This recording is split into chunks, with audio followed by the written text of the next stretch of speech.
So again, if you would say x squared minus 7x plus 10 equal to 0. Plus 10. Plus 10. Thank you. What would you do? It's going to be X and x.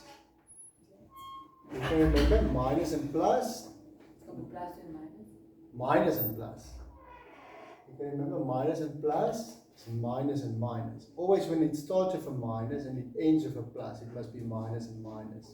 Oh. And then to get to 10, we're going to say 5 times 2. Okay, negative 5 times negative 2 is plus 10. Negative 5x and negative 2x gives you negative 7x. And when you multiply the negative 5 times x and the negative 2 times x, it gives you negative 7x in the middle. Okay, and then? And when you multiply negative 5 times negative 2, you get plus 10 at the end. Okay, so the point is, when you've got a minus and a plus, you have to make it minus and minus. Okay, but now that is what you would have done in grade 9 or grade 10 when you get this. You would have done this. Yes, sir. Now we're just going to say it's exactly the same, but now it's to the power 1 over 3, not to the power 1. So I have to put into the power 1 over 3 and to the power 1 over 3. Yeah, as well. Okay. Okay, because when you add 1 over 3 plus 1 over 3, you get 2 over 3. So therefore, x to the power 1 over 3 minus 5 is equal to 0, or x to the power 1 over 3 minus 2 is equal to 0. Ooh, my 3 is equal to 0. So now we can say take it over, x to the power 1 over 3 is equal to 5. Here take it over, x to the power 1 over 3 is equal to 2.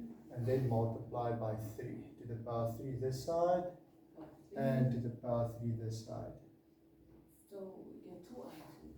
So yeah, 5 to the power 3, and here you get x equal to 2 to the power 3. We get 2 answers because it's an odd number, and in this case there's no negatives. But anyway, it would have been 2 answers because it's to the power 1 over 3, not to the power 1 over 4.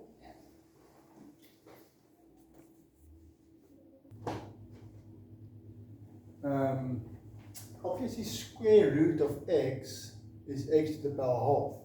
Square root of x is x to the power half. So you've got 5x plus 7 x to the power half minus 6 equal to 0. Okay. And now 5x to the power half x to the power half. Now you just got to think. We know now that the half plus the half gives you 1. Okay, we know that now. 5x to the power half times x to the power half gives you 5x. Okay? Now we need to get to plus 7 in the middle and negative 6 at the end. Okay? So think about it. Plus 7, you got to think, okay, 2 and 3 is going to work because if I make it plus 2 here, 2 times 5 is 10. Okay, plus 2 times 5 is 10, and then minus 3. Then 10 minus 3 gives you 7. So it works. Negative 3 times 2 is negative 6.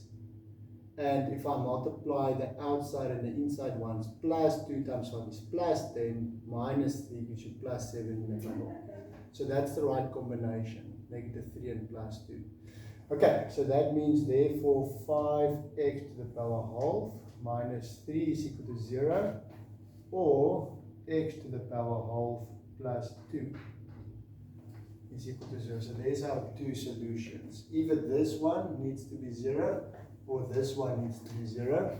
And then if I take it over, I get 5x to the power half equal to 3. And if I divide by 5, x to the power half is equal to 3 over 5. And this side, if you take it over, x to the power half equal to negative 2. So what do you guys think about this one? X to the power half. That means square root of x equal to negative 2. It's not going to work. Okay. Not applicable. Okay. Can't be. You can't get a square root to be negative. Okay, then if you look at this one, x to the power half equal to 3 over 5. Now we can just multiply by 2 to the power 2 and this side to the power 2. So x is going to be 9 over 25.